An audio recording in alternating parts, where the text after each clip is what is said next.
Bonjour à tous, j'espère que vous vous portez à merveille. Alors ma cliente du jour a un cheveu du type 3B, 100% naturel. Elle s'est éclaircie elle-même les cheveux à la maison. Là, elle désire faire une coupe au carré sur cheveux lisses. J'ai pris le temps de lui faire un shampoing hydratant, clarifiant et un soin profond. Et là, je lui applique le sérum protectant en petite quantité afin que ses cheveux ne soient ni gras ni trop lourds.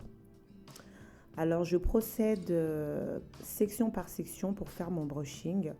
Là, comme vous pouvez le voir, je suis en train de faire des raies plus ou moins nettes afin d'éviter de tirer sur les cheveux un peu partout et que surtout le brushing puisse être organisé et fait de la meilleure manière possible. Je peux me permettre de faire des grosses sections là parce que ces cheveux me le permettent également. Elle a une texture dont les boucles sont assez larges, donc je peux aller un peu plus rapidement. Avant de procéder au brushing, je m'assure vraiment que la section est bien démêlée afin que ma brosse plate puisse passer avec facilité. La méthode de brushing utilisée, c'est la méthode de la tension. C'est une méthode qui permet tout simplement de donner aux cheveux la forme lisse en tirant sur la section. Le cheveu afro est vraiment un cheveu très versatile et que ça soit à froid ou à chaud, on peut lui donner la forme que l'on désire. Ce qui est intéressant avec cette méthode, c'est que ça permet d'éviter les coups de brosse à répétition, étant donné que le cheveu afro est quand même fragile de par sa nature et également ses différentes courbes peuvent également le fragiliser et il est également fin. Cette méthode permet d'éviter ou de minimiser les coups de brosse. Bien entendu, je termine avec une brosse, mais là plate. Certaines personnes vont utiliser les brosses rondes. Pour ma part, je ne le fais pas car j'estime qu'elles apportent beaucoup trop de tension aux cheveux.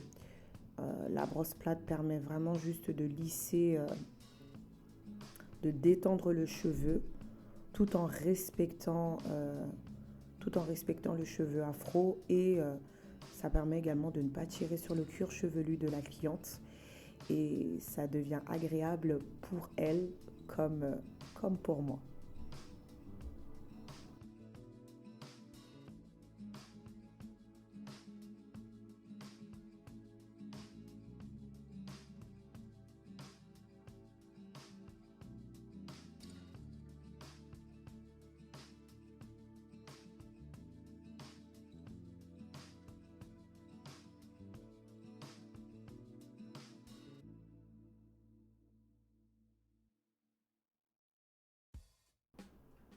Là, je procède aux côtés de la tête.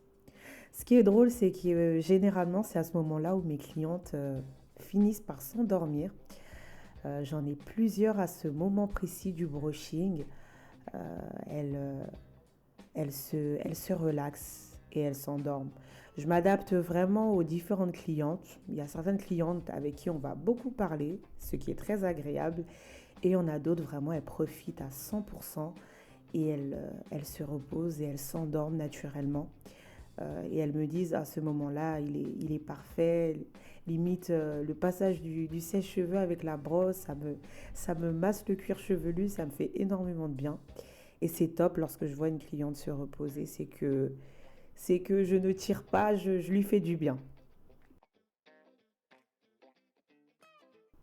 Alors là, le brushing est totalement terminé.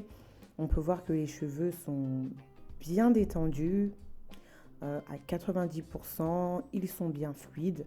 Il faut savoir qu'un bon brushing, c'est un bon silk press. Ça va de pair. C'est vraiment 90% du travail, je dirais. Et ça permettra d'éviter justement que l'on passe trop de fois le fer à lisser. Pour information, silk press, c'est tout simplement le terme en anglais de lissage. Donc silk, soie et presse, lissage. C'est un lissage à chaud, donc au contact de l'humidité, les cheveux retrouveront leur texture complètement naturel.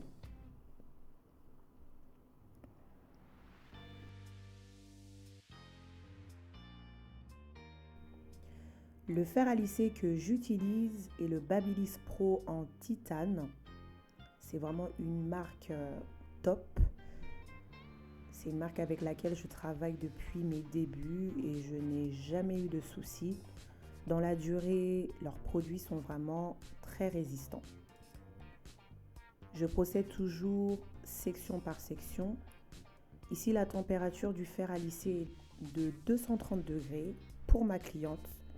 J'ajuste en fonction de l'état, de l'épaisseur des cheveux de la cliente.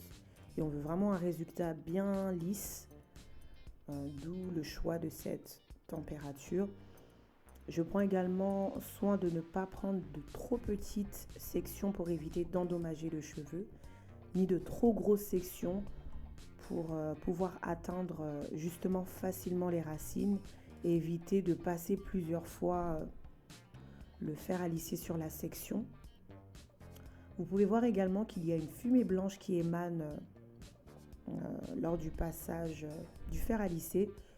C'est tout simplement le sérum qui agit.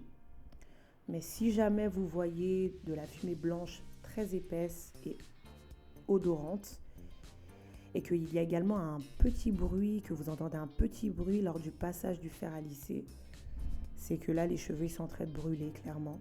Donc, il faut vraiment faire attention à ces petits détails-là.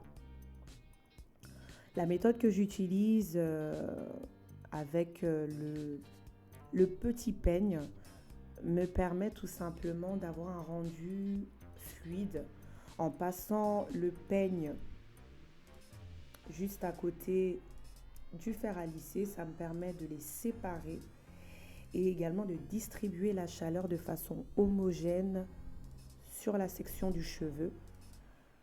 C'est également pour ça que grâce à cette méthode, je n'ai pas besoin de passer plusieurs fois le fer à lisser. Je prends vraiment le temps d'y aller lentement, pas trop rapidement, pour que le geste soit précis et que la chaleur puisse être vraiment distribuée de façon équitable sur toute la section du cheveu.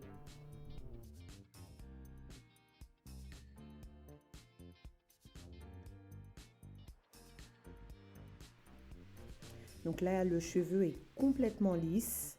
Vous pouvez voir le petit sourire sur le visage de ma cliente. C'est à ce moment-là précis également que les clientes, elles n'en reviennent pas. Elles me disent, mais j'ai l'impression de ne plus rien avoir sur la tête. J'ai cette sensation d'avoir les cheveux vraiment légers. Et c'est vraiment l'effet escompté, c'est vraiment l'effet recherché. Donc voilà, donc là je passe à la coupe. On s'est mis d'accord sur la longueur. Donc je procède toujours étape par étape. Là c'est l'arrière des cheveux. Je travaille en transparence. Les coupes que j'ai fait précédentes me permettent, sont des indicateurs pour moi pour pouvoir couper le reste. Donc j'y vais vraiment petit à petit.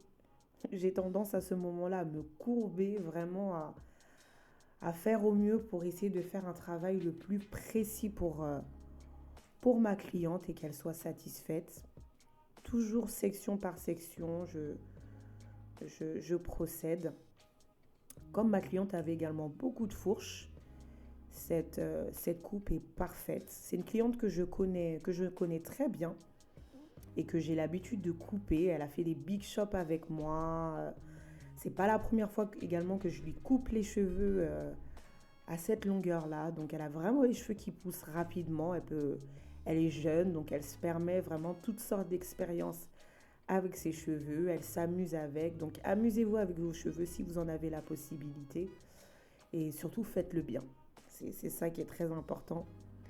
Faites-le bien.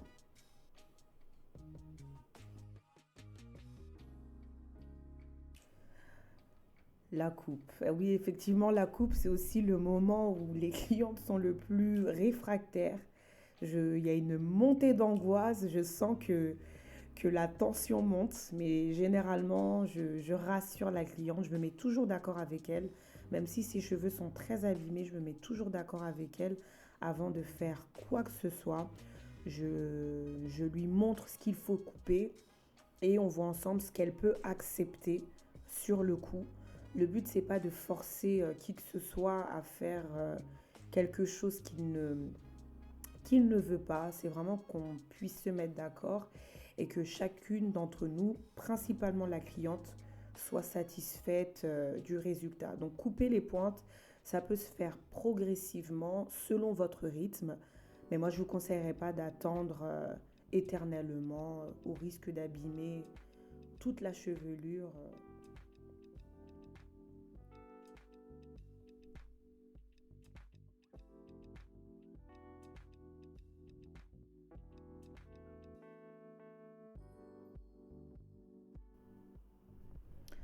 Coupe terminée, bien homogène, bien carré comme elle le désirait. Vous pouvez vraiment voir que là, les cheveux sont tous à la même longueur. Là, je passe à la mise en forme. Elle voulait un léger effet recourbé au niveau des pointes, mais toujours garder ce côté bien carré, bien lisse, avec pas beaucoup de mouvement.